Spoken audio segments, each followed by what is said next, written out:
왜 이렇게 피해가 컸는지 또 대비책은 없었는지를 두고서는 여전히 많은 의문점들이 남아 있습니다.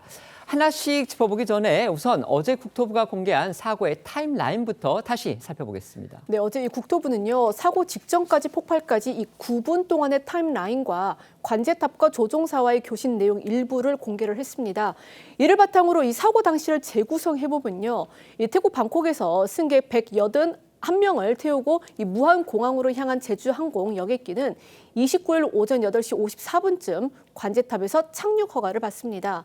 당시 날씨는 맑았고 바람도 강하지 않아서 일기상으로는 착륙하는데 전혀 문제가 없었던 것으로 보였는데요.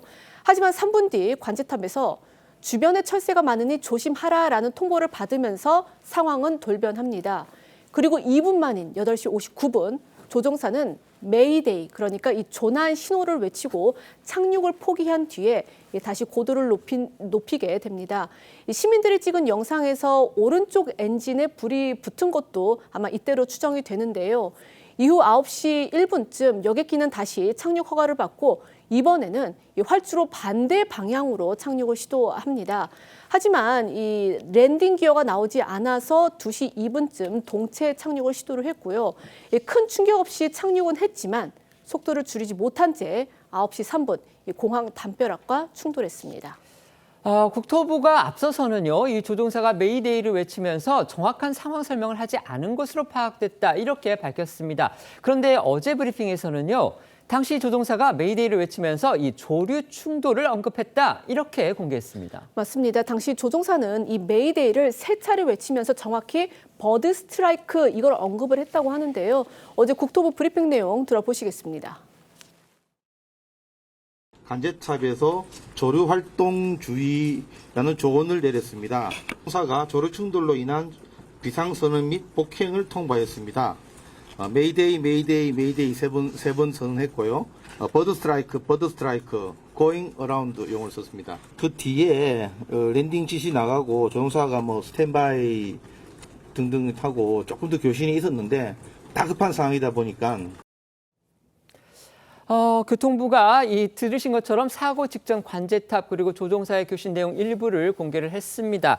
지금 당국자 국토부의 항공운항과장의 브리핑에 따르면 조종사는 메이데이, 메이데이, 메이데이를 3번 선언을 했습니다. 그리고 버드 스트라이크, going around 이런 용어를 썼다고 합니다.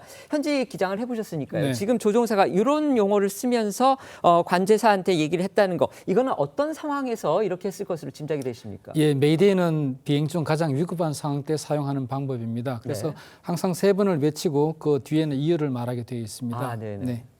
그러면 지금 버드 스트라이크, going around 이렇게 얘기를 하지 않았습니까? 네. 그렇다면 버드 스트라이크는 저희도 지금 계속 저희가 비전문가긴 하지만 방송을 진행하다 보니까 저희도 알게 네. 됐는데 결국 조류에서 충돌을 했다, 조류와 충돌을 했다, 저거 이 얘기겠죠. 그리고 going around라는 거는 뭔가 다시 돌아가겠다 이런 걸로 보이는데 이거는 어떤 상황을 설명한 걸로 보십니까? 네, 조종사가 이제 관제사가 네. 그 활주로 상공에 새가 있는 것을 이제 통보를 해주니까 조종사가 확인을 했을 겁니다.